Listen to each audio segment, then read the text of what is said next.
maxkamadda ciidamada qalabka sida ee gobolka Hiiraan ayaa maanta waxaa la soo saaray 3 ruux kuwaasi oo lagu sheegay inay ka tirsanaayeen ciidamada al-shabaab. saddexdaasi waxaa kamid ahaa eedeysane Cabdinaasir Sheekh oo baabuur ay waxyaabaha qarxa ay saarnaayeen oo maamulka Puntland gaarsiiyay. sidoo kale eedeysane Cabdullaahi Suldaan Maxamuud oo lagu soo eedeeyay inuu ka tirsanaa al-shabaab misna dil u geystay ku dhawaad 3 ruux. هذلذي وحى كمدها وحب المجال كنت تعطيه ستة قطعة قريب وسيرة معناه يقولون كنت مشترين سيرة من هاي حتى معناه تحمل الطلب من هذه وحاول مستعين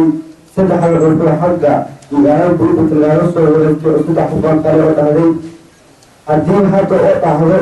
ستة قطعة كان عندها هذا الرقم بعد يتم بهذا أمر بسيط بهذا فأنت هاي aniga dawladda maxkamadda Soomaaliya dawladda federaalka horta aniga waxaan ka codsanayaa oo codsi aad iyo aad ugu dhiibanayaa dibadaas iyo cafin inay ii sameeyaan shabaab waa ka tirsanaa awalkii hore waana ka toosulay shabaab mani ihi hadda waan ka toosulay waxaa marka ay ma aaminsanin waan ka toosulay dawladda marka waxaan ka codsanayaa inay dibadaas ii sameyso ayaan ka codsanayaa dawladda waxaan kula kulmay dhalinyaraan isnaqaano oo al-shabaab mar hore gashay kula kulanay meeshii ku dhaarnay waxay u dhaheen oo shaqada ku dirsanayna ka warqaadana qalad maxaa yar u dirayeen gaartay way helay waxay diideen bambo ay soo bixiyeen waxay ku yiraahdeen mabada mataqaana ma weligeed kuma shaqaynayo فأنا بديسني وبدأ للتصي وبدي وفهمي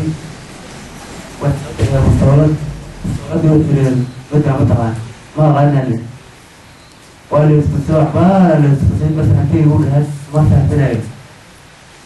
وبعد وجه يبين فبدأ دور حتى ده كل ساعة هو واحدة وتصي سنة وهو واحدة وبعد أيضا يبين وهذه حاكلته وهنا كان هذا حاكلته معناها أول بس هيدا على مسلم هيدا عبده وقنات واضح ونبدأ تري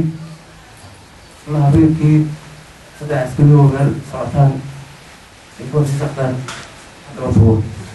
gudoomiyaha maxkamadda qalabka sida ayaa ugu dambeyntii ka hadlay siga oo sheegay in ay dib u xukumi doonaan 3 ruux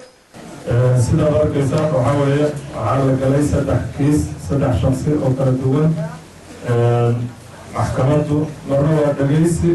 oo dacwada la qaadaa marna waa go'aan hadda waxaa la dhageystay ninka la yidhaahdo shabaab Cabdullaahi Suldaan Maxamuud lagu soo eedeeyay shabaab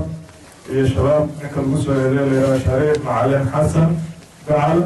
iyo Cabdinaasir Maxamed Sheekh Maxamed oo sanad lagu soo eedeeyay shabaab kiiskoodii wuxuu dhageysigii koowaad wuxuu noo dhacay wuxuu u dhacay si sharaf leh go-aankana waa la iskugu soo noqon doonaa hadduu ilaahay idmo waqtigu waa la saamaxay la iskugu soo noqon doonaa magaca iclaamin doono Sundis Bashiir Macalin SBS TV Beledweyne.